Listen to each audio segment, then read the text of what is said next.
former FCCT president. It's nice to see all of you here. If you're not members of the club, I'd appreciate if you do join, because clubs like ours depend on membership to function, to host events like this. Before I get to tonight's program, just a couple of announcements. Every Monday we have documentary films, and on next Monday, we will have a film along with the director present here called Angkor Awakens. It's a compelling first look at modern Cambodia, going through a transition. Then on the 15th of November, former FCCT president and former correspondent for the Straits Times in Bangkok, who is now based in Washington, will be back to launch his book in Thailand called Unquiet Kingdom, Thailand in Transition. Nirmal Ghosh was on the front lines of most of the political stories that unfolded from 2000, but he was here before, but it's a story that covers the period 2006 till he left last year. And then on Wednesday, November 29th, we have another FCCT member, Benjamin Zawacki, formerly of Amnesty International, who's brought out a book on foreign policy issues dealing with Thailand, the United States, and China. The FCCT has published a book on how foreign journalists had covered late King Bhumibol, and this book is still copies of it are still available. If you have not got it, it's a great record of how the foreign press covered His late Majesty. Sort of no holds barred coverage, so it gives a fairly accurate portrayal of how we, the foreign press, saw the king. And when he had his last audience with foreign journalists in April of 2008, he admitted that he liked the book, and the palace was making a practice of giving the book out to those who dropped by. Tonight's event, well, those of us who are journalists covering Thailand over the last 10 years certainly witnessed the end of an epoch.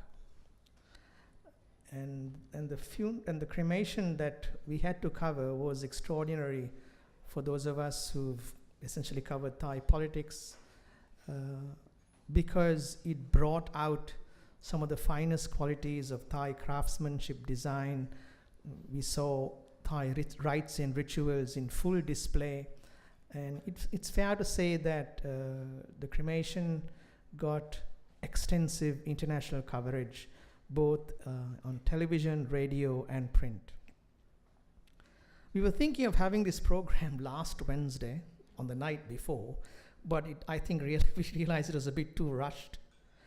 And we are fortunate that Monarch Ratcharot and Ajahn Tong Tong have agreed to come here and speak to us today on what we witnessed. So they offer some perspective on what we saw and give some insights on the extraordinary amount of time that goes into planning and proceeding with cremation that probably is unparalleled in this region. Monarch Ratcharot is a grandson of Primnares. Was described as the great craftsman of Siam. He's a former permanent secretary of the Ministry of Culture and has written extensively on this aspect of Thai society, and he was personally involved in design and decoration for the royal cremation ceremonies of the Princess Mother in 1996 and Princess Galyani in 2008. And Ajahn Tong Tong, who also has been somebody, not of journalists, had interviewed leading up to last week's event, the former dean of Chulalongkorn's law faculty, but clearly has an interest in other aspects of royal culture. And he's considered one of Thailand's well-known royal experts, and he has also written extensively on the subject. So I would like to invite our two speakers to the stage.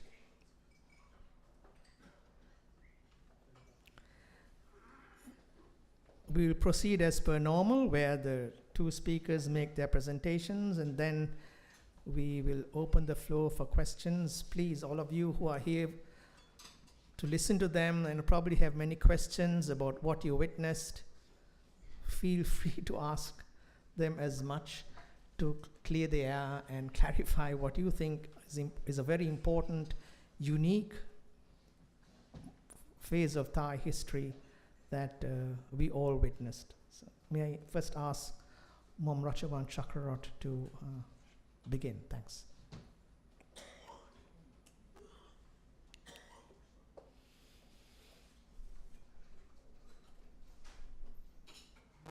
Gentlemen, good evening. Such an honor and a pleasure to be sitting here speaking to you, together with Jan Thong Thong, who I feel I regard a very special person. We have known each other for several decades now, but this is one of those rare occasions that I sit with him on a rostrum like this. Okay, we have agreed that we will share the talk tonight like this. I will begin by talking about the history and the understanding of how Thai people believe about the process of living, and then the process of death, and the cremations that is an ancient tradition in this country. I will bring it right up to King Rama VIII. Then I will hand over to Thong Thong to talk about King Rama IX, and hopefully some snippets about Rama X that we can expect also. All right, that is how we are dividing up tonight. On the screen, I begin to present to you a presentation that I have used extensively now, I will admit, in teaching Thai students about the subject. And I will add to that, I have it in English because I teach the English-speaking faculties of Chulalongkorn University too. So I'm very glad to be presenting this to you. The first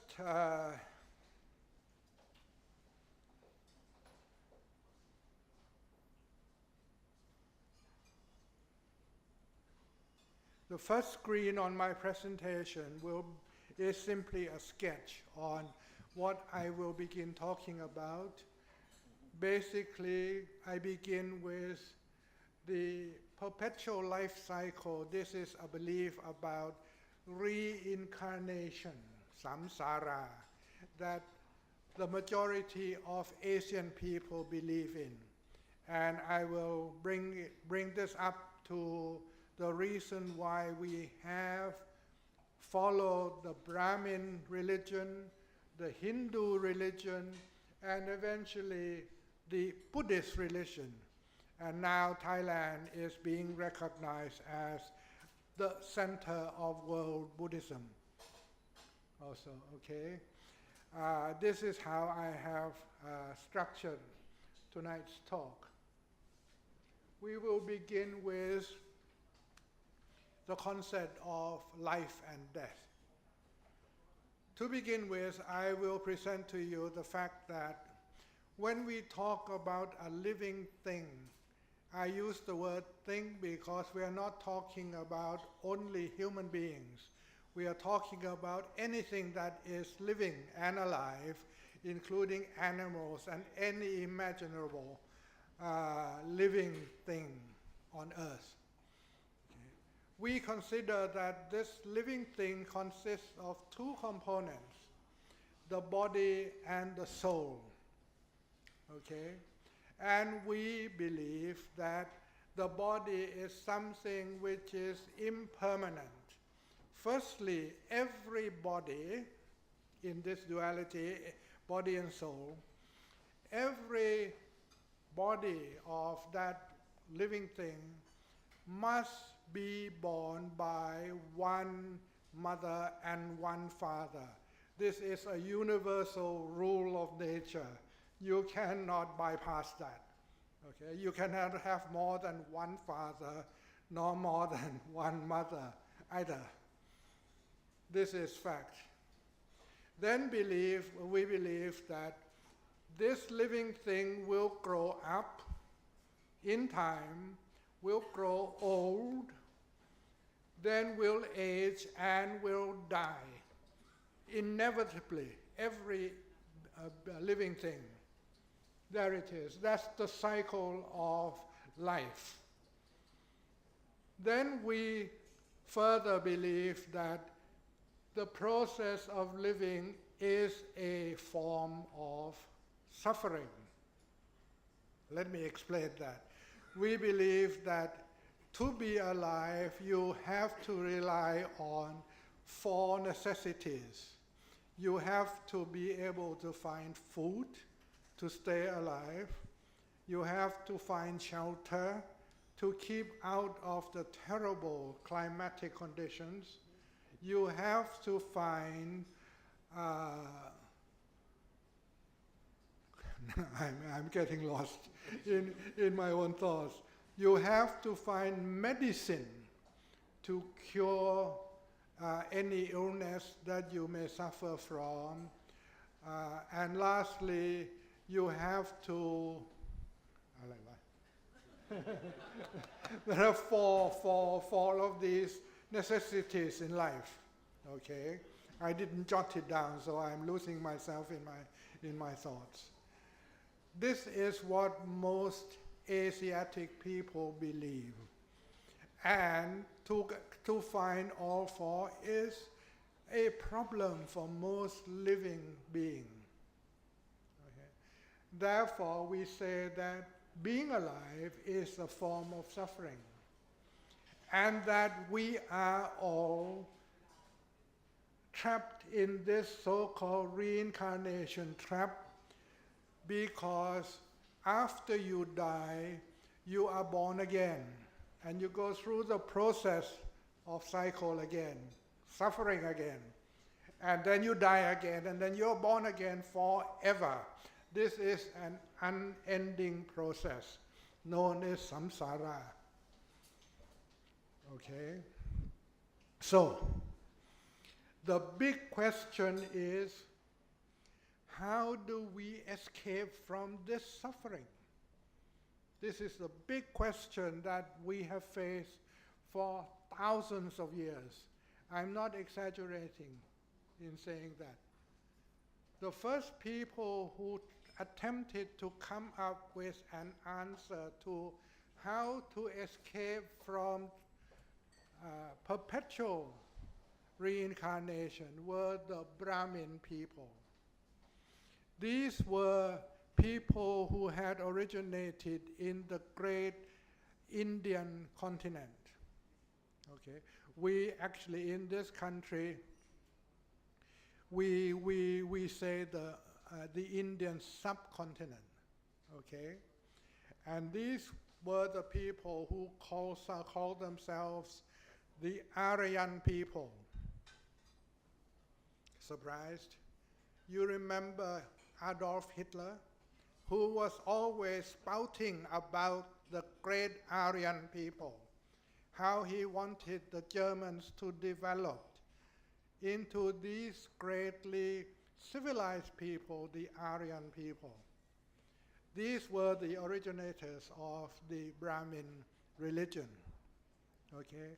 Who came up with the answer on the screen? They said that, please consider the cosmos that we live in.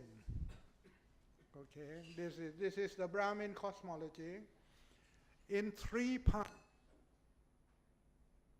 heaven, earth, and hell. And for you, please do not be surprised that you understand immediately when I mention the word heaven, earth, and hell, because according to my studies, I personally believe that the Aryan people actually walked to Europe. How do you travel 4,000 years ago? You do not have vehicles to take you. You go by, at best, ox cart, or you go by land to wherever you want to go.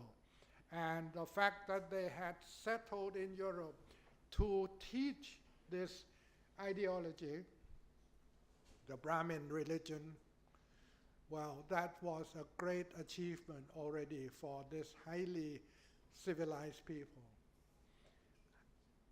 Apart from that, they set themselves up very well to tell the local inhabitants of where they settle down that they have the capability of speaking to the gods, the powerful gods and celestial buildings.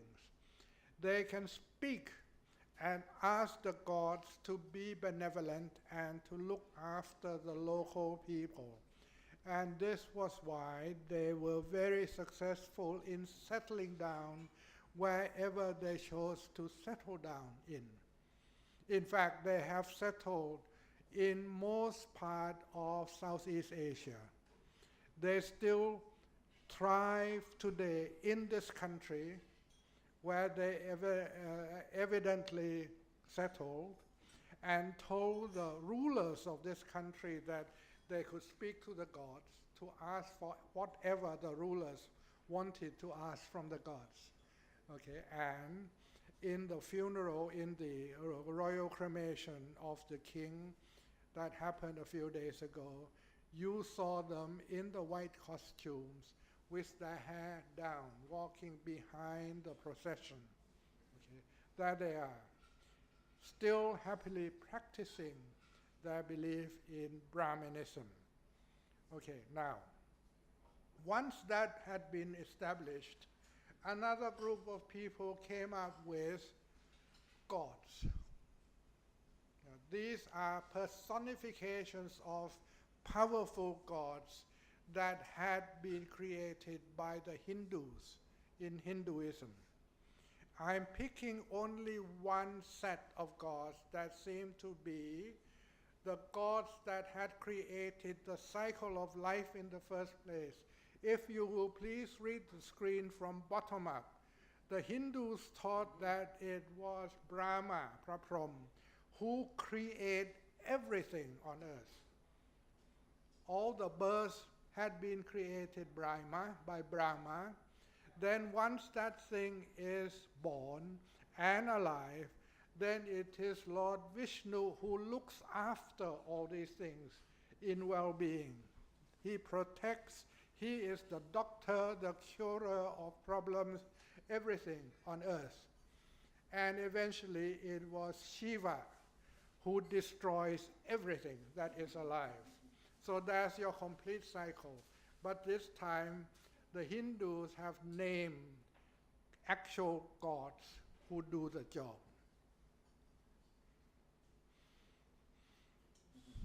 I have mentioned Vishnu already, one of the powerful gods. Then we have the stories of these gods. Here I show you the 10 avatars of Lord Vishnu. This one god came to earth 10 times, according to their belief. Okay? And each time in an earth-bound character. And he was here to protect the earthlings from problems. Okay? I put in red the ones that you may know or should know. For example, number 7, Vishnu came to be personified as King Rama, the king of Ayodhya. In the story of Ramayana, you surely have heard the name of this story, all right? And then in the 8th avatar, he became Krishna, who was the king of the Varaka in the story of Mahabharata, okay? Then surprisingly, number 9, look, he came to earth to be born as Gautama Buddha. And here it is. Here we recognize the wonderful imagination of these people. We know that Gautama Buddha was a real life person. So now they catch on to the idea of having a great person who founded the belief of Buddhism to be dovetailed into their own belief of the God avatar. Here it is, a God has come to us to teach the people on earth how to escape the cycle of life. And we take all of that in, the Thai people. Take all of that in our history. We are a great nation, a great people of bringing foreign cultures into our own culture. And if we like it, we believe in it, we adapt that culture to suit our own culture and to become a part of our own culture. That's why Tong Tong and I are sitting here today and talking about it. Here I show you the teaching of Gautama Buddha, the founder of Buddhism. How do I begin telling this story? I tell you that this was a real person that was alive. He was born in the Brahmin Hindu religion. He was born actually a prince of a ruler of India. Pretty high up in the scale of happiness, you might say. Okay. But then what he did after being married to a beautiful wife, we are told, and a lovely son, he had a lovely son, he abandoned them and went into the wilderness to go in search for the answer of how to escape the perpetual cycle of suffering. And he succeeded. This is what he actually taught. I'm showing to you on this screen what Buddha had taught verbally to his followers. His followers had remembered what they were taught and eventually wrote it down in the Buddhist scriptures. Okay, I'll tell you in a little while how we got to know about this. What Buddha taught was that forget about heaven, earth, and hell. Renamed them, hell he renamed as the Kama Bhumi. Okay? The earth he renamed as the Rupa Bhum. And the heaven he renamed as Arupa Bhum.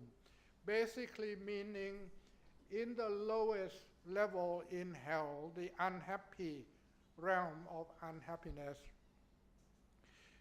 living things who are in this realm of existence are unhappy because they suffer from incessant and continual desire for something else.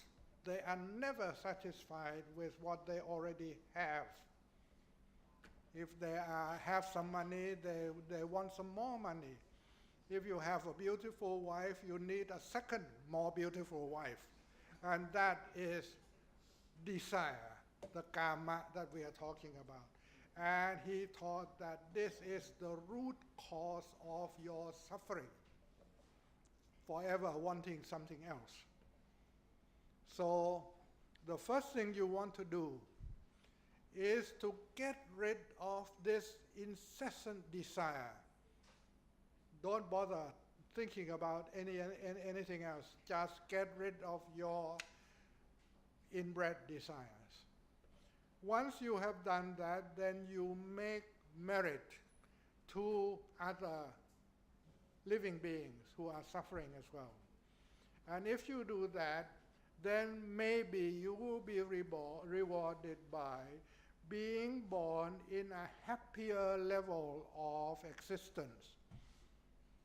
Okay? You can see that I have presented 31 levels of existence on this screen. You and I whether you like it or not. Buddha said we are at number 5 only of in this level of purity. And he taught us how to go up the scale until we go through to the top to nirvana.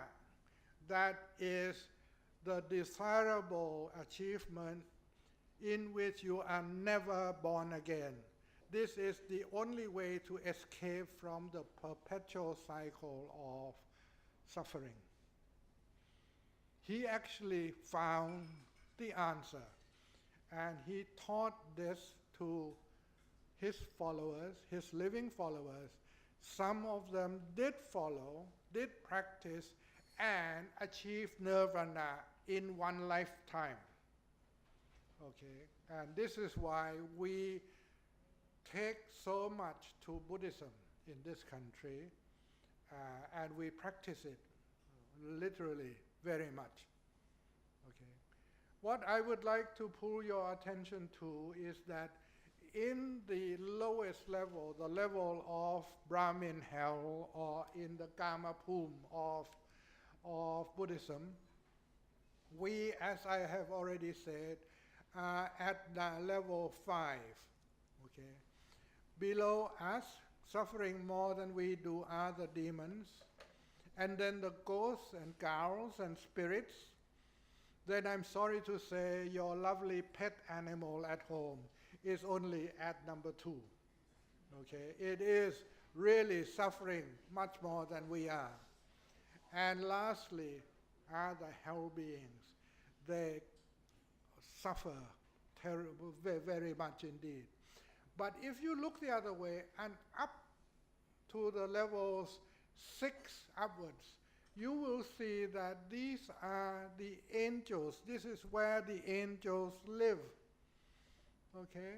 And be surprised, as I was when I first studied this, the angels are also in the plane of karma or suffering as well. Well then, if you read any story, Thai or any other language, about the stories about the life of the angels, you will realize that they really are suffering. They are going through the karma desires still. Okay? A particular angel may have 4 wives. That is suffering, if you would allow me to say that. Indra had 4 wives, but lives in heaven. Okay. So, I show you here in this chart, we believe that the person who became king of Thailand, Siam, if some people might prefer to call us, was Vishnu, who had reincarnated as a human being on earth to look after his people, the people of the Thai people, okay, ordinary persons in Thailand. No.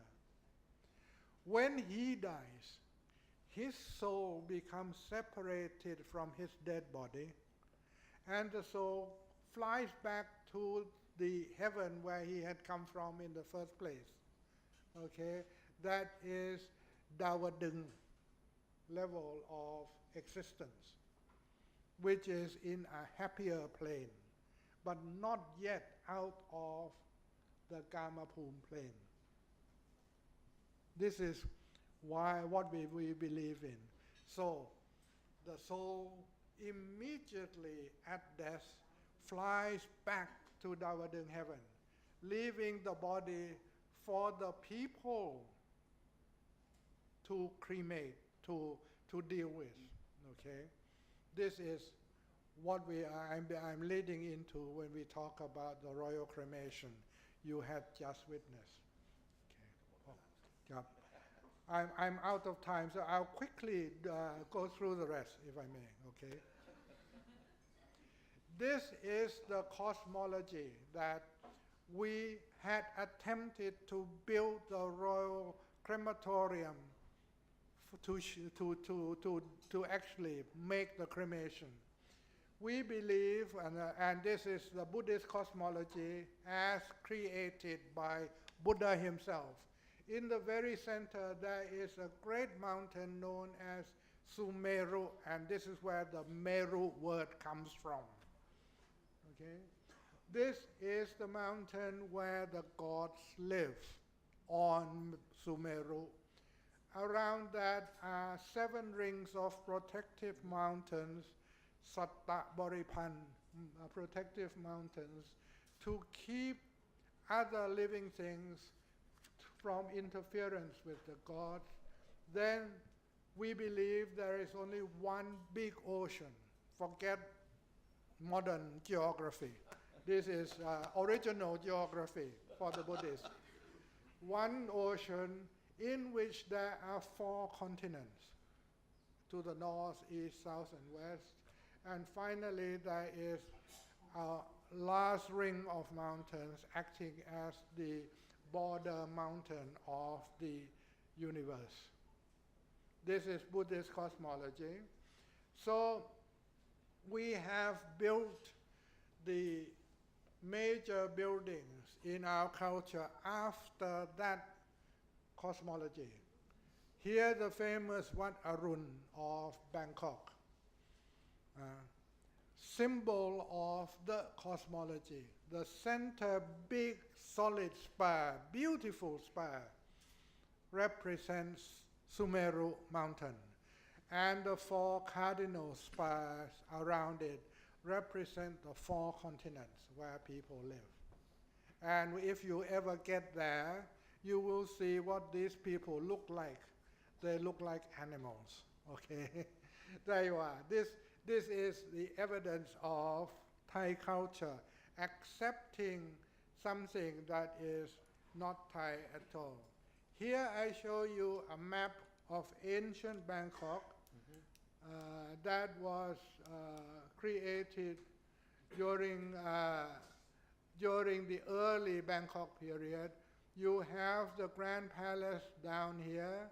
You have the Sanam Luang right there. This is known as the cremation ground. And there is the palace of the prince successor, palace of the front. During the reign of Rama V, he took over this space and turned it into this space now known as Sanam Luang, a big open space. So you can compare the original and the present. And there is Ratchadamnern Avenue that link the traditional palace to the European style palace that Rama V had a penchant for and started building in his reign. Okay. Now, this was the earliest photograph of a crematorium that we have.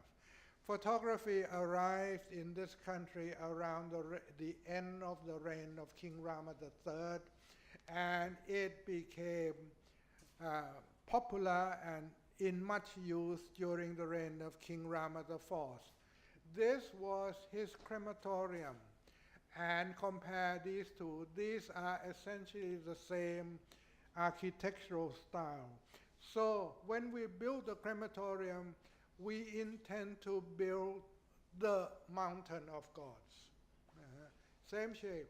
But look at the scale of this. This is huge. There are figures to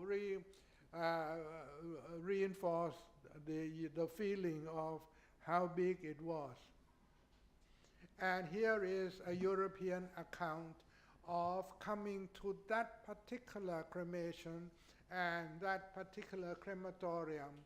And we have a verbal account written by a European, okay, to say that much of the decoration on this crematorium building is papier-mâché, painted. So there you are. Now here is a full view of the thing. What people don't know, because photography could not be made inside of this crematorium, is that there is another structure inside this one. And we study from this archival drawing made by an archivist, and there in the shade that I have colored in for you, there are 4 columns, and these were the columns of the inner crematorium that is built in the beautiful golden Buddhist style. And we have verbal descriptions on that too. So, the original crematoriums were double. King Rama V actually was the one to order that for his cremation, there is no need to build the outer one because of the expense and effort involved. Just build me the inner crematorium. And so this was one of my grandfather's first efforts of crematoria design. The crematorium of Rama V, you can see the center house of God that represents Sumeru mountain, and the 4 corner structures represent the 4 continents in the cosmology. Here is the famous one, the crematorium of King Vachiravud Rama VI, designed by the Prince Naresh by my grandfather, and there we still have the original drawing kept at home. Okay? So now we have been reducing the crematorium into one single prasad, Busabok style in gold. This is absolutely golden in appearance, okay? And there is only one outhouse in the back of it here. This was the storeroom where valuable things were kept during the funerary process. And this is recognized by artists and architects as the best design of a crematorium of our time. Here is the one that was built for Rama VIII. Rama VIII died 2 years after my grandfather. So they did not redesign the crematorium. They actually built from grandfather's design for Rama VI once more. And there is the photograph of the similarity. What was a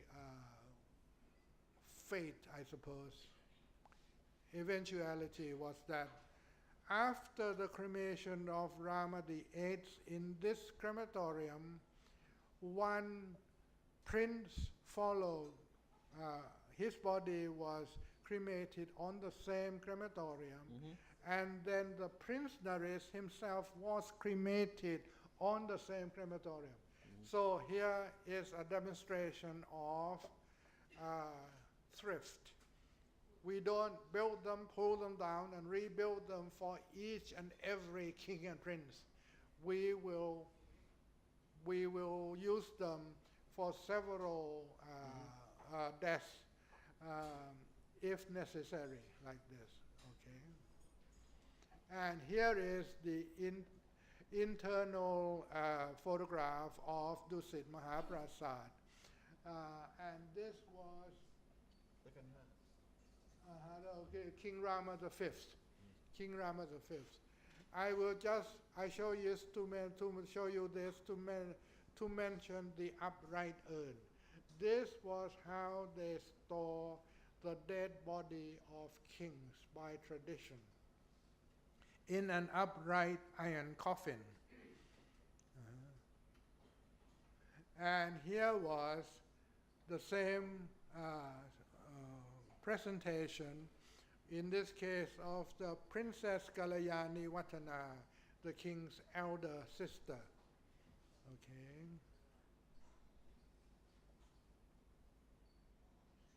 And here was the procession that took the body of, in this case, the princess mother out to the crematorium. We maintain this route still from Dusit Mahaprasad all the way around the back side of the Grand Palace to halt here, and the body, the urn is placed on the royal carriage here to be taken by procession to Sanam Luang and to the crematorium that was built there. So here, this has been maintained, and for the recent the recent cremation, we used the traditional route, so exactly the same. And here is the great carriage of victory. Let me say something, Ajahn. Yes, Just I will end with this. During the cremation of Queen Ramphaiphani, my job in government was to become the chief photographer charged with the photographing of every detailed aspect of that cremation. I worked with a group of 45 photographers together. We planned it very carefully and placed cameras in key points. And as a result, we collected together about 50,000 photographs, which are now stored in the National Archives. And you may view these photographs, if you wish, just by making a request at the National Archive. One foreign friend did view the photograph of this carriage, and he asked me a question. He said, "Khun Chai, I don't understand that if black and white are the mourning colors of the Thai people, why is it that we see a number of processional people wearing red?" He couldn't understand. So I did my research about this question, and I found out that red is traditionally the color you do not see in traditional Thai art. When artists of ancient times want to paint the sky, they paint the sky in red, and you are supposed not to see the sky, okay? You go into many temple buildings, look up at the ceiling, you see a red ceiling with golden stars. What you're supposed to see is just like in the Potter film, that when the kids sitting in the dining room look up, they see clouds through the ceiling. That is what you're supposed to see when you look at red in Thai art. So here, if you don't see the red, then the golden royal carriage goes along under its own power, unpushed and pulled by human power. Okay? What's more, the undercarriage and the wheels of this carriage are painted red. So it is not rolling along the road at all, it is flying along. And that's exactly what the soul of the dead king is doing, flying back to heaven. Okay? So all of these things I have been studying and have come to understand. So there it is. This is my present to you this evening, Ajahn, and please continue with your talk. Thank you very much, class. Thank you very much, Monarch Chakra.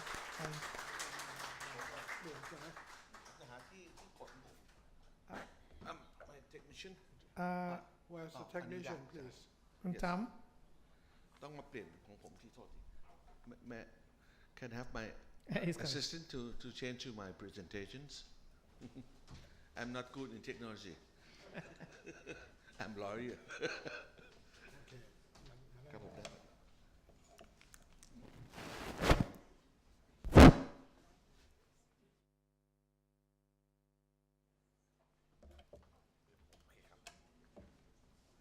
เดินหน้าที่นี่ใช่ไหม โอเคครับ ได้ครับ Good evening, ladies and gentlemen, and thanks so much for having my presentation this evening. I'll follow the presentation of Phra Maha Phichai Ratcharot. I'll start like this. Right now I'm 62 years old, and the last time that we have the cremation for King Anantamidon or King Rama VIII is 5 years before my birth years. So I never seen this kind of things before. Even though I have witnessed 4 funerals of royalty, including Princess Mother, Princess Kalyani, and Princess Pecharat, but never seen things like this. About 5 or 6 years ago, I served as the perm sec for Office of Prime Ministers, for Prime Minister Yingluck. Once I walked into her office and I asked for one of favor, which I never asked for anything else. My words by that time is asking the permission to join her team to witness King Sihanouk's funeral in Phnom Penh, because I'm eager to know what's going on there. And I have realized from that trip that we and many neighboring countries, including Cambodia or Khmer, we share the same cultures, we share the same belief. But fortunately, we the Thai people or Siamese people, we can keep many details and we can hand on from generation to generations, while our neighboring country might affect or might be suffer from wars from times to times. But compared to the history of the Thai people, we can reserve all the things. As Khun Chai has mentioned before, the idea of building the crematorium for represent the Sumeru, or the big mountain, which is the place for the god, and all the other small building around represent the idea of the Buddhist cosmology. But from time to time, the things has been adapted. For example, in the old days of early Bangkok period, the size of the crematorium is 80 meters for King Chulalongkorn, and this time it's smaller, even though it's quite big for us, but it's smaller in that sense. This time, the height of the crematorium is 55.18 meters compared to 80 meters in those times it can cover. And if you have the opportunity to watch the live programs on the cremation days, on the processions of the first day, from Dusit Mahaprasad Throne Hall to Wat Prasitupon, the first part of the procession, which the royal urns was carried on the royal palanquins, carried by the soldiers. I myself never heard the song, the Western song, in playing along the way of that procession before. In the old times, for the late Princess Mothers or Princess Kalyani, only just Thai song. But this time we can hear the King's Bhumibol Aduyadej songs playing along the way. So it's from time to time. It can be changed to accommodate the feeling or the detail of each reign of each time. But the main principle, the main idea, still be there. For the cremation this time, it lasts for 5 days, from the 25th, the first day, until the 29th. But if you look back to the history, in early Bangkok period, it might last for almost 2 weeks, because the king's body will be carried from the inner palace to Sanam Luang or to crematorium, and be placed there for a week or 5 days before the cremations will happen, just to make the merit. And my question is why we have to do so? It might be my suggestion or my idea is because in the early Bangkok period, the common people they did not have chance to take participations in the cremations or on the cremation on the funeral of royalty, because it happened in the compound of the Grand Palace. But when time flies, the distance between the common people and royalty become closer and closer. So for this time, you might notice that 12 millions of people had paid respect to the king's body at the Grand Palace during the time of 1 year. And every day we have 45 organizations host the ceremony of merit making to send the merit to the late King Bhumibol.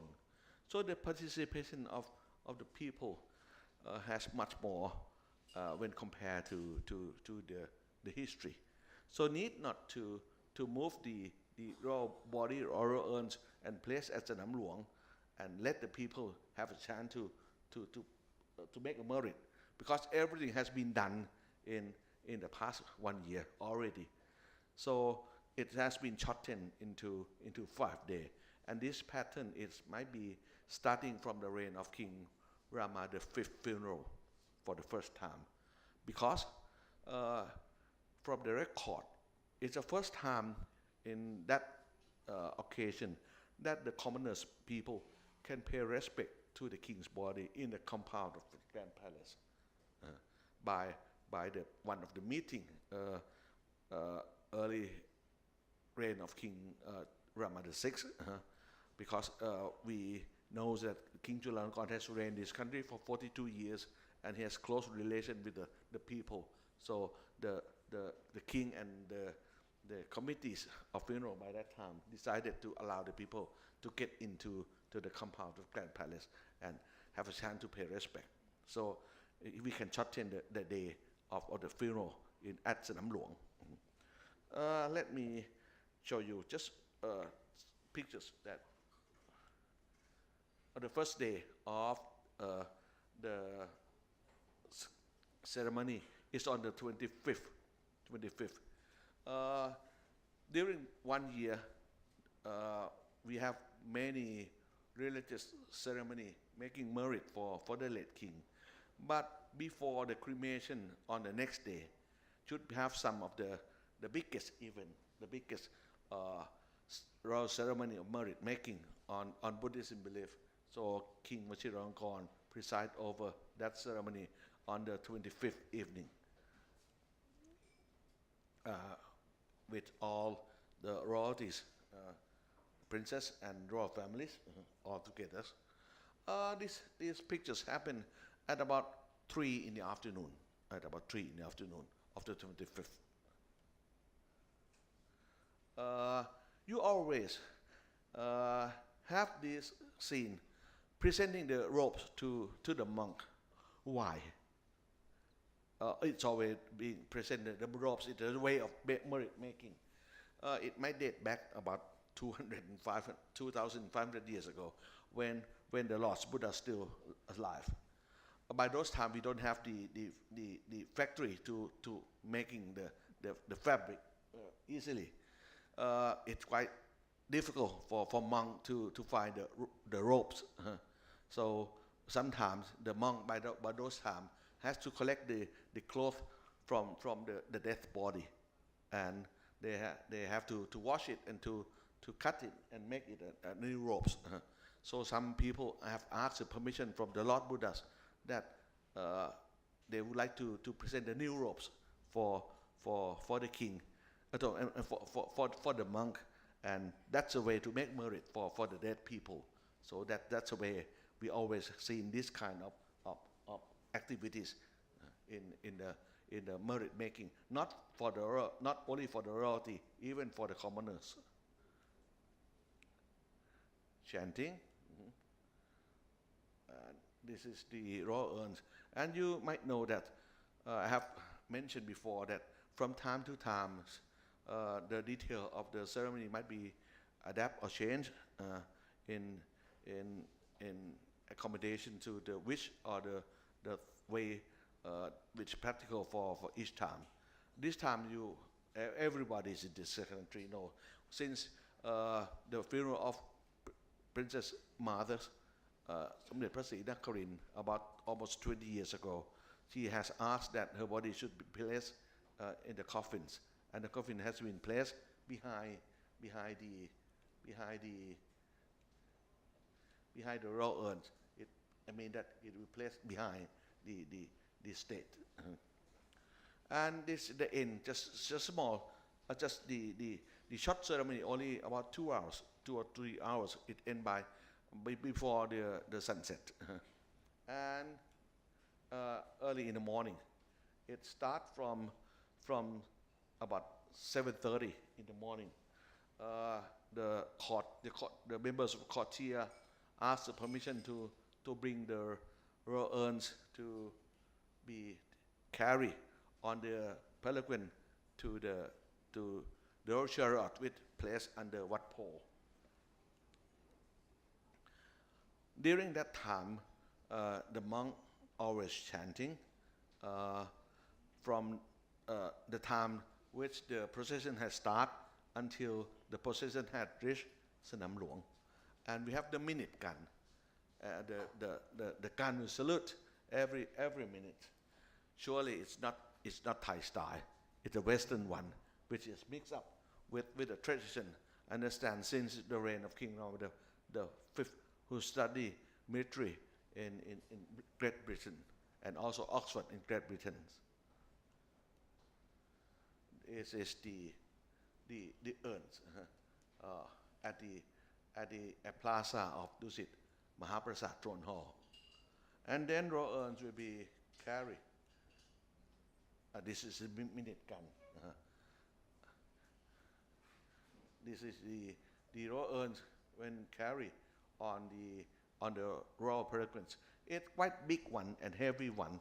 So commons for the general palanquin has only two.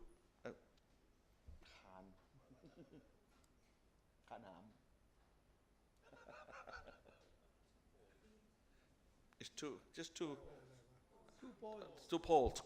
But this is too big to carry with only 2 poles. It has 3 poles in the middle. You can see from this is 1, 2, and 3. It's too big to be carried for only 2.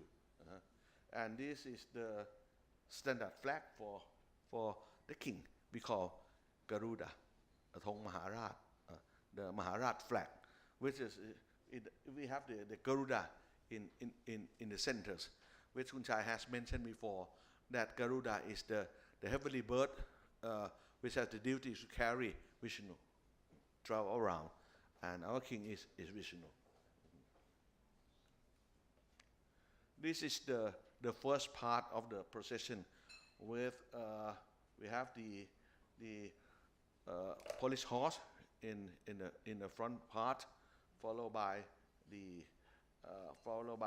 members of the drum and all the other procession, and in front of the palanquin, which has the royal urns, we have another palanquin in front for the monk sitting to reading the Tripitaka or the words of the Lord Buddhas in front of the processions. To be actually in detail, they are not the permanent staff of the royal court. They are military, and actually they are from the pre-cadet school. One of my nephews, they joined this team. The fathers and mothers so proud, and they sent me the pictures of his son that my nephew has joined these kind of things. It's a privilege of the Thai people to have one of our family to be part of the processions. General Prayut and all the other high-ranking officials take part in the processions.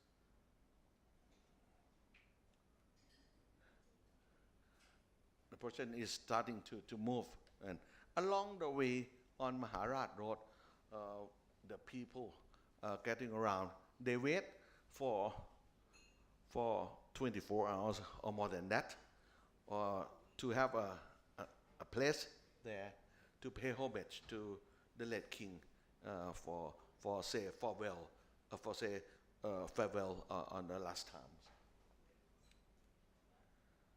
And this is the royal regalia, which belong to King Bhumibol, carried by the royal courtier, follow the royal urns to the crematoriums.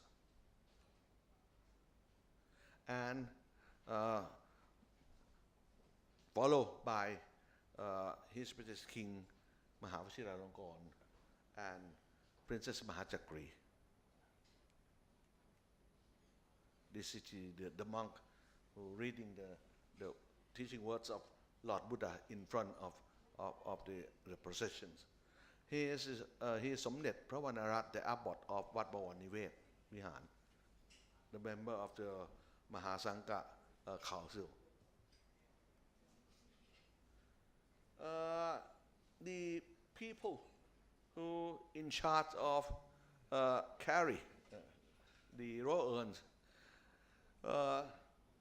these two guys, these two person, actually is a doctor who take care of the health of His Majesty King Bhumibol for years before he passed away, and they have the honor to dress like the angels in Thai style, with the head, the hat, and the gown, the white gown. If you have a chance to look at the mural painting in many places, this is the way we think about the dressing uniform of the angels. When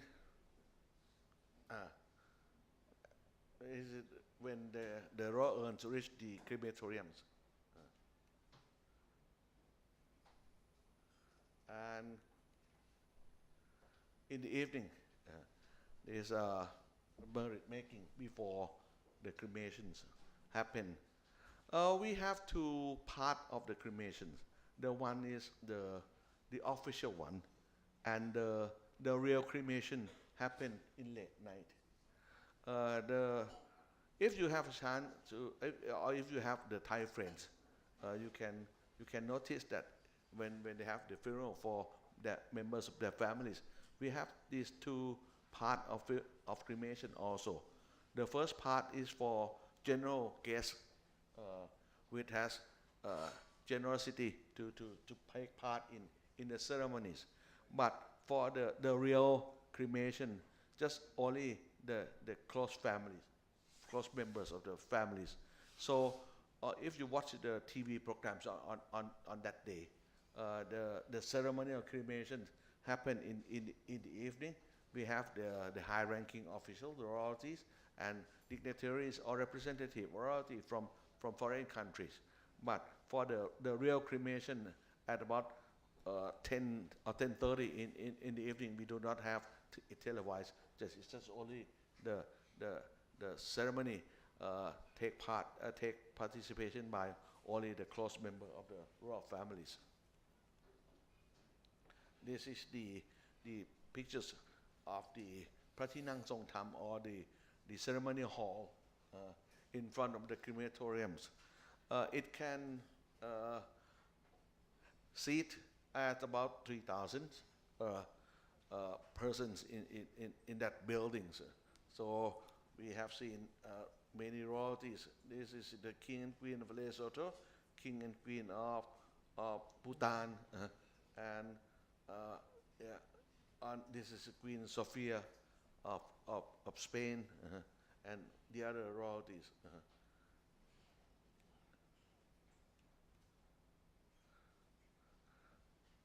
Again, presenting the robes to the monk before the cremations happen. The members of the royal priests from abroad going up to the crematorium to paying the last homage to the late king. This is the atmosphere of that night.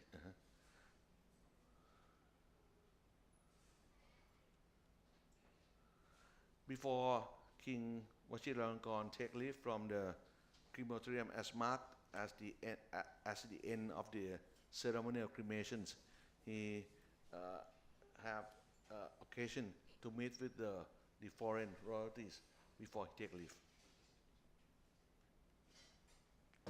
On the 27th, early in the morning, King Vajiralongkorn presided over the ceremony for collecting the royal bones and royal ash, which was left after the cremations. The bones and ash will be separate kept. For the royal bones, it has kept in the small urns. This time we have 6 numbers of small urns. One will be kept as the permanent one for the house of Chakri. I mean for state owned, and the others, one for Queen Sirikit, and 4 others for King Bhumibol son and daughters. So, for example, for Princess Julapon, I have watched the news that he has bring her personal bones, which is given on that occasion to her palace in Nakhon Ratchasima, for example. It depends on the wish of the son and daughters of each one. So we have many, it's about 6 urns together. Marking ceremony again on the, and another procession bringing the royal urns back to the Grand Palace to be kept there for 1 night, and we'll have the merit making ceremony on the 28th. The royal family follow the royal urns back to the Grand Palace. This is the procession along the wall of the Grand Palace before I turn left into the compound. When the royal urns procession reached the Dusit Mahaprasad throne hall, King Vajiralongkorn received the urns there and placed it at the Dusit Mahaprasad throne hall, waiting for the ceremony on the next day, on the 28th. On the 28th, we royal making ceremony for the royal relics at Dusit Mahaprasad throne hall in the late afternoon at about 5 in the evening. At this time, the royal household has bring the royal relics or royal bones of the late king and queen, who were the ancestor of King Bhumibol, to join the ceremonies.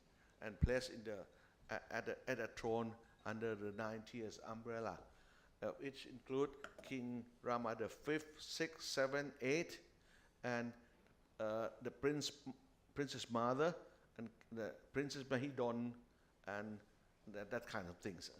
The closest family to the late King Bhumibol, or the royal relics, which are kept in the Grand Palace in many places, were bring together to be placed at the center of the ceremonies. This is for the king, for King Bhumibol. Is at the another corner of the Dusit Mahaprasad throne hall. So you see that we have 6 together in this time. But this one in the center is the one for the royal house of Chakri, not personal, for any king or princess, but for the house of Chakri. And this is the Buddha's image. Because every kings or queens and royalties, they have the Buddha's image, which represent the birthday, Monday, Tuesday of that royalties. And when he or she pass away, the Buddha's image will be kept with the royal bones as a counterpart. So when we bring the royal bones or relic into the ceremonies, the royal the Buddha's image will be bring out together and placed as the center of the ceremonies. So we have a lot of Buddha's image. For example, this might be, I guess, this is the Buddha's image, which has the 7 heads Naga at the top. It might represent, it might be the Buddhas for King Rama the 6th, who was born on Saturday, and that Buddha image represent or belong to the one who born on Saturdays. On the 29th, the last day of the ceremony, the 30 monks will have chanting the day before, receiving the lunch or the food offering late morning on the 28th at Dusit Mahaprasad Throne Hall. Jayuwa. Look familiar, no? The second one. So this is it's a duty of Khun Chai and the other members of royalty to serving or to take care while the monk having lunch. If the monk needs something to be added up, waters or food or any kind of things, Khun Chai has to be the one person in charge with the helping hand of the royal page. Mm-hmm. Do they ask for anything?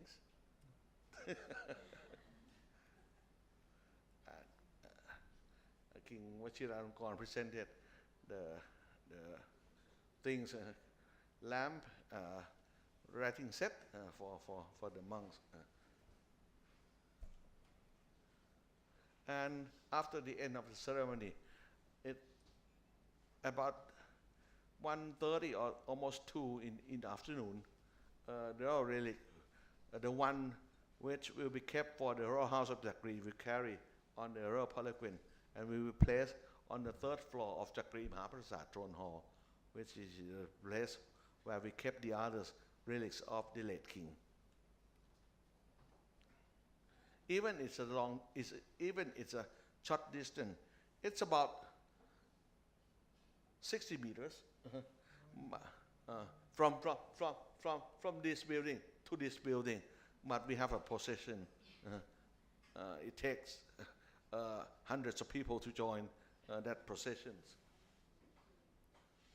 And King Vajiralongkorn follow the royal urns to the Chakri Mahaprasad Throne Hall. And in the late afternoon at about 5, the other ceremony occur. The royal ash, this is the other part of the things which has left from the cremation. We have the relics kept in the royal house of Chakri, the hall. But for the royal ash, it will be placed under the Buddha's image as a center of the temple in two temples, Wat Ratchabapit and Wat Bawanivet. This procession quite be a Western one, not a Thai traditional with palanquin, with royal chariot, but this time this procession has the cavalier in front and the royal car follows. You can see this is the horse of the military in front, and you can notice that thousands of the people, they would like to have a last chance to pay homage to the royal relics. This is in front of the Emerald Buddha temple. And this is quite impressed for myself, because in other occasions, for Princess Mother, for Princess Kalyani Watana, the people who in charge of carry the royal ash to the temple is the officers or the courtier, not the royalties. But this time, King Vajiralongkorn and Princess Mahachakri Sirinthorn decided to carry the royal ash by themselves, on her knees, on his knees, to the temples. I'm quite impressed for the Thai people. This is the first time that we have seen these kind of things. And Princess Sirivanvari, the daughters of King Vajiralongkorn, check commander chart, check the position of commanders of the horse troop on that day. The first temple is Wat Ratchabapit. At this place, there was another relics of the late King Prachatipok of King Rama VII and the late Queen Ramapani of King Rama VII, placed in the same temple. This is the container of the raw ash that the Supreme Patriarch, who is also the abbot of Wat Ratchabapit. And when the ceremony at Wat Ratchabapit end up, it's already, the sun has sunset already.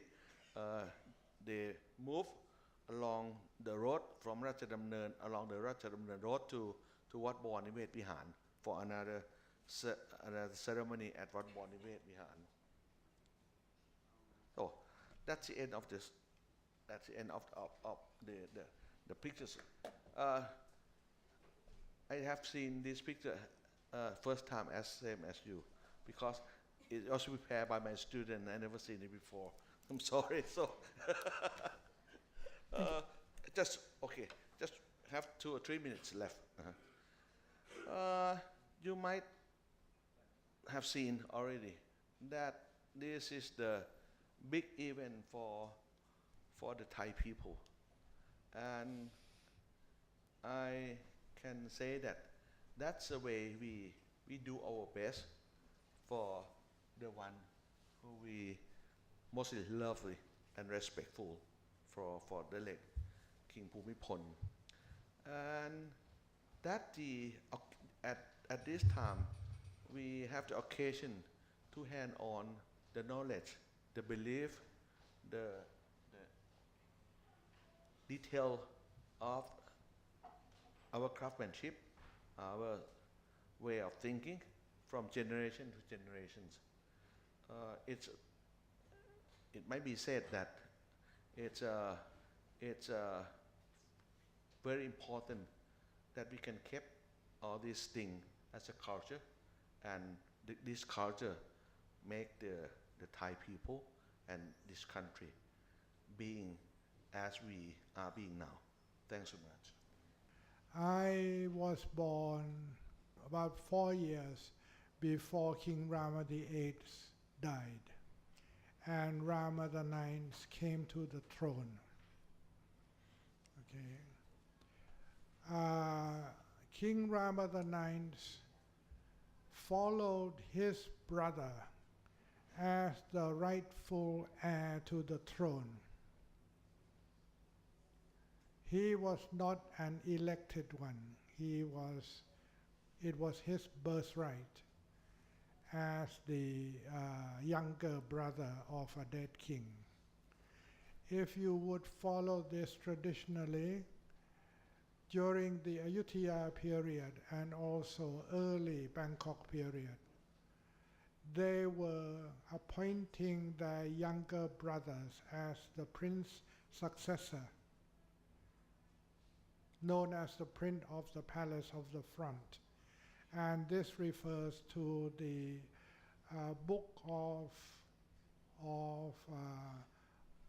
war as well.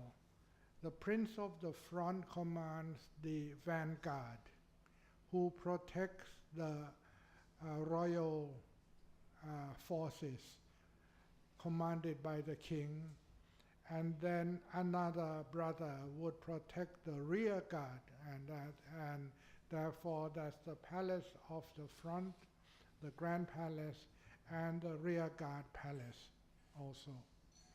That's how it has been in our tradition.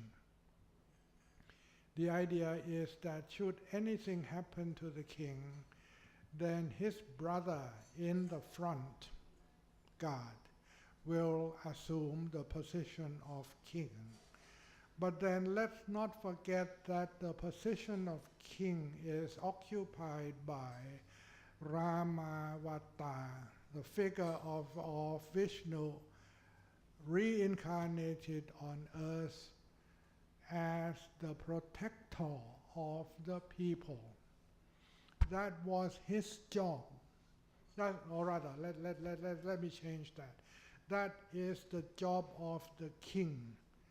He is here on earth to protect his people and to lead them into livelihood, a good livelihood. And that's exactly what Rama IX had been doing throughout his 70 years long reign. Okay?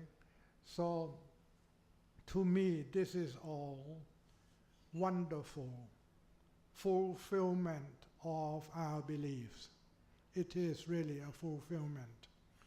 And when he died, we were grateful for his fulfillment. Yeah. Now let's come to the 90 million baht bit. It wasn't 90 million that was spent. It was an awful lot more than that. If you consider expenditure by every Thai individual to show their love to this person. Okay. Consider the people who had traveled all the way from their homes, way out in the country. They came here to pay respect to the dead king. Think of that kind of expense, and we are not talking about tax money. This is personal money of individuals. Okay. The expenses that were involved with the crematorium, the cremation processes, and everything had come from several sources, including the privy purse of the king himself. They paid for it too. So, all in all, we think it was worthwhile, the expenditure, truly. And today we are talking after it is all over, not while it was going on, it is all over. and we will do it again if necessary. Okay. So you've heard two very colorful, descriptive, insightful accounts of an epoch event that we witnessed. There's a mic over there. I hope you have questions. It's not just limited to journalists. Anybody who wants to ask questions on the presentation or what you witnessed on the 26th, please do so. Identify yourself, your organization, or if you are just a member, and please ask a question. Could I sort of focus on what you said today, both of you, in terms of the planning that goes on to produce and put together something of this scale?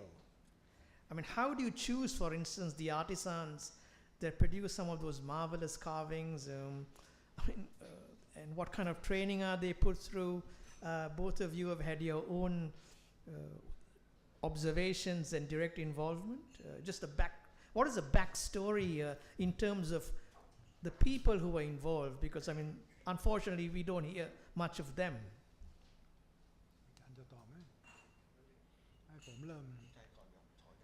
Okay. All right. The people who are officially responsible for the craftsmanship, everything to do with arts and craft that we have been looking at, are known as the Fine Arts Department, okay, which began its existence as the court craftsman department.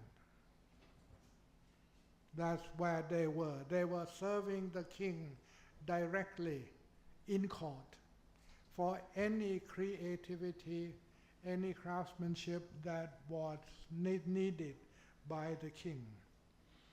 So now that they are out of court and in government as a part of the Ministry of Culture, it is automatically their job to do all the arts and crafts work, the wonderful pieces that we have been looking at.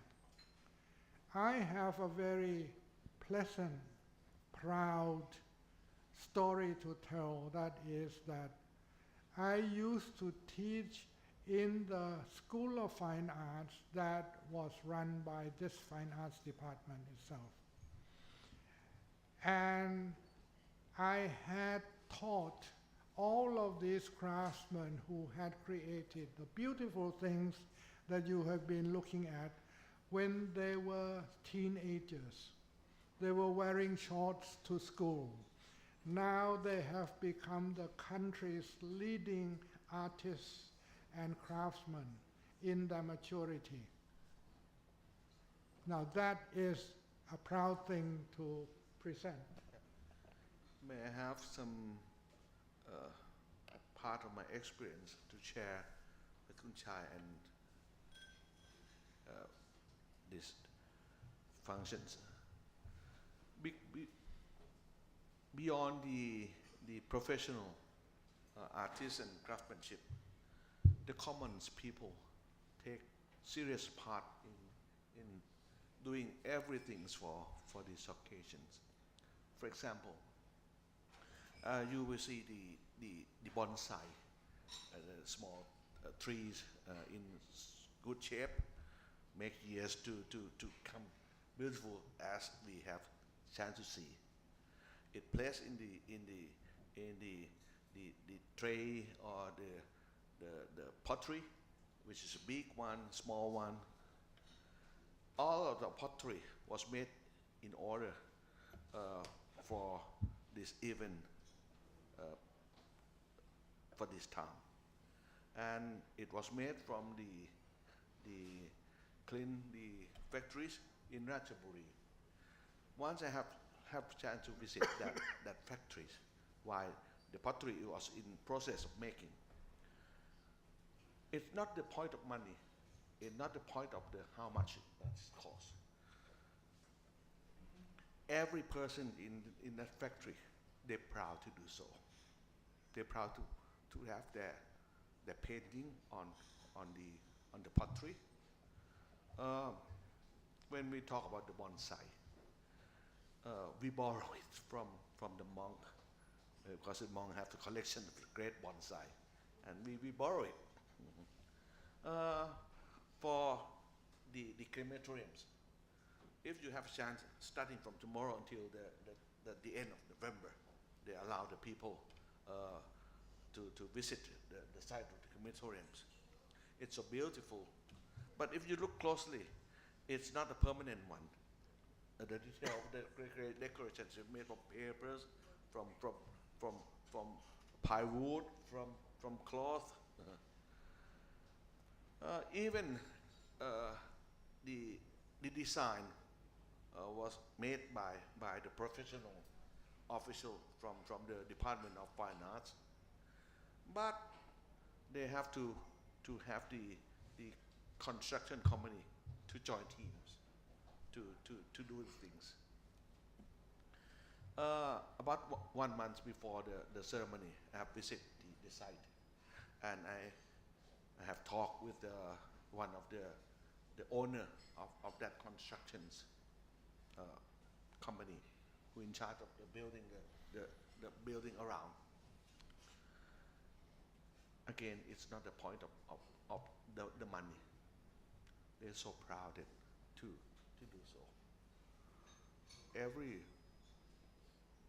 hundreds of the people try to work in detail, cutting the paper, cutting the cloth in various shape, in various small pieces, to put it at the crematoriums, at the other buildings. They work when time is limited. They have to work from night time to late night. Food and waters is not a problem. We have supply from everything, from every corner. So this is not the point of money, of expense, and not only the official craftsmanship has been put all the efforts on this kind of things. As I told you, my nephew take charge as a drum person in the ceremony. We're proud of him. That's it. That's the story which happened. So, on the pictures I have shown you, we have millions of people behind the story. We have all the Thai people join together in this event, and that's the best memory, which will last until my last day. Thanks so much. Ken, you have a question? I also was grown up in a Buddhist country. I went to many Buddhist funerals in Japan. My name is, by the way, Ken Koyanagi with Nikkei Asian Review. I'm a journalist. Probably I'm too secular to ask you questions, but I noticed it is very interesting to see all the royal families who have private relationship with the late king, and also other civilians who participated in all the rituals and processions. They tend to be dressed in a military uniform. Is it a long tradition started in somewhere in 18th or 17th century in Thailand, or is it just was like that because it happened to be in a military regime?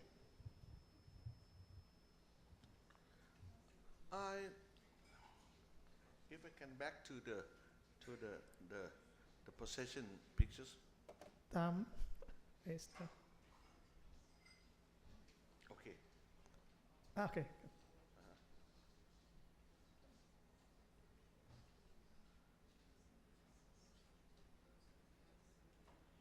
For example, this is military, I agree with you. They are all guard. But this is not the military. It's a uniform of the court. The dress is a royal police. They have the duty to walk in front of the king on the processions.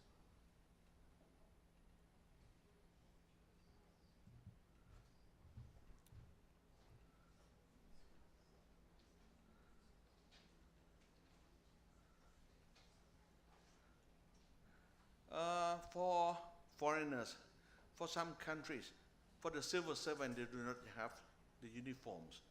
But in this country, the civil servant has uniform. So this is not the military uniform. This is civil servant uniform. Kun Chai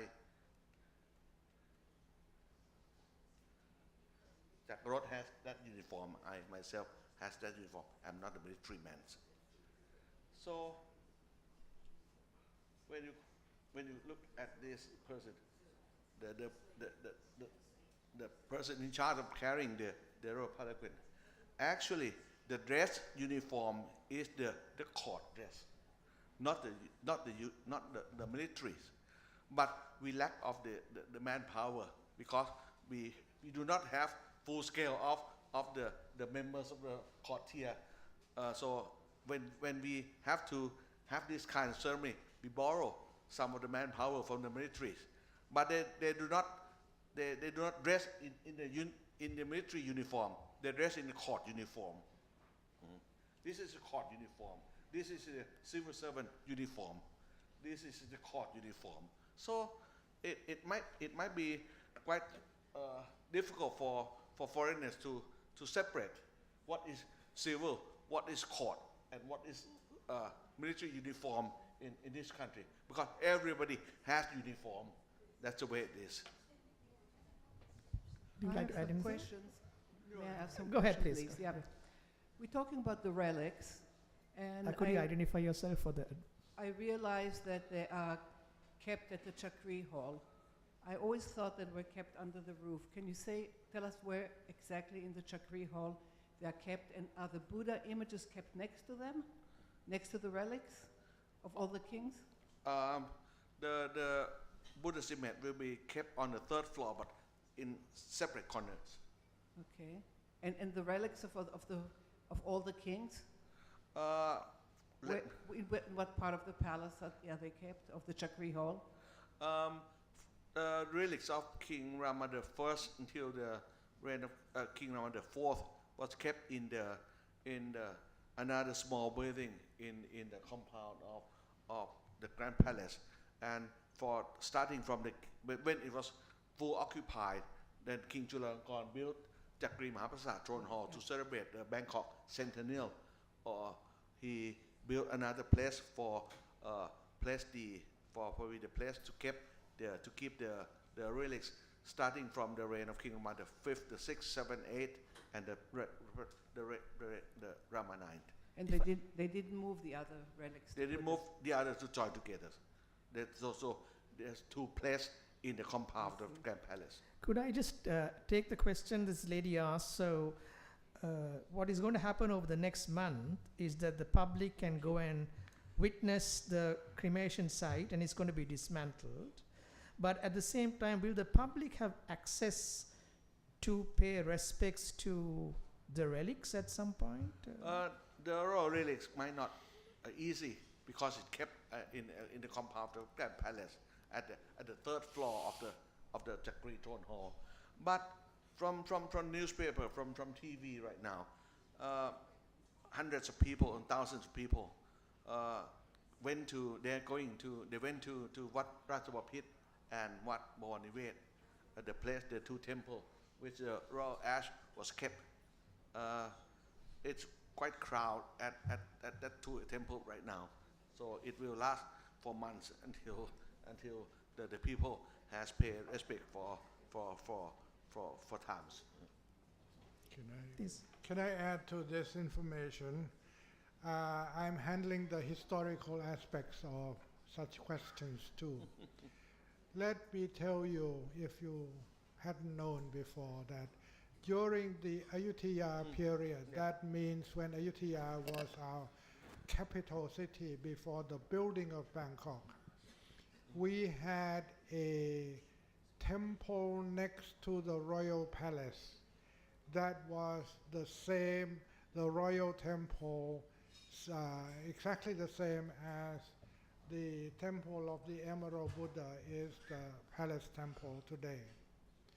And there they had buried the remains of kings permanently in pagodas in that royal temple. And the place of burial was on the top of the body of the pagoda. You can see a square throne. It's known as the throne. And on top of that, there will be rings, receding rings until you get to the top, which finishes in an orb. All of these things mean something in art, okay? But then when Ayutthaya fell, in the sense that there was an invasion and the invaders actually went in Ayutthaya in search for treasures, we had to abandon Ayutthaya city, not being able to rescue even one relic from one king. We lost them all, not just kings, but princes and princesses also. We lost them all. So one of the initial orders of King Rama I, after he founded Bangkok and built the Grand Palace here in Bangkok, was that this practice of permanent burial of the remains, the bony remains of kings, must be discontinued. From now on, they are to be placed in portable containers so that they can be quickly removed and taken away if something should happen to Bangkok, okay? With the result that in one of the temple buildings at the temple of the Emerald Buddha,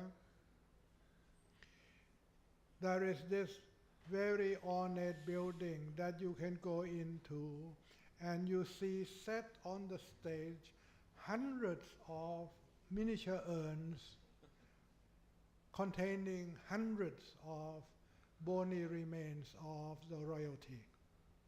They're all right there, ready to be removed should an emergency exist, okay? So this is how we, in a way, continue a tradition, and we adapt the tradition to suit the conditions and to solve problems that we had encountered in the past. Thank you. Question? Okay, my name is Dieter Niemann, or remember. I have extensively followed the ceremonies last week on TV, but I didn't see Queen Sirikit. What happened to her? The Queen. He said he didn't see the Queen.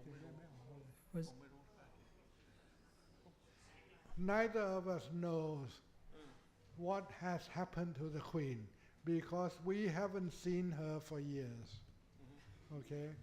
She is alive, but she is very old and very weak, and what I would imagine, and this is from imagination, not fact, that she will be extremely sad at the death of her husband. And I'm not surprised that she has not made a public appearance at his cremation. Thank you. And on that somber note, I think given that you're discussing a cremation, I'd like to bring the evening's discussion to an end.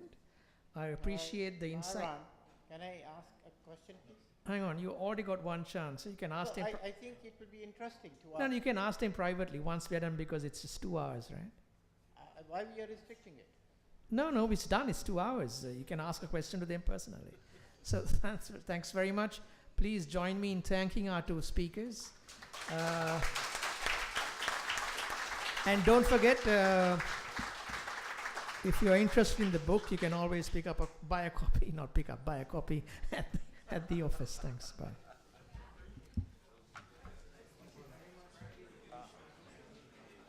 Thank you for the honor. I'm glad that we had both of you on the same stage. Thank you so much for saying that.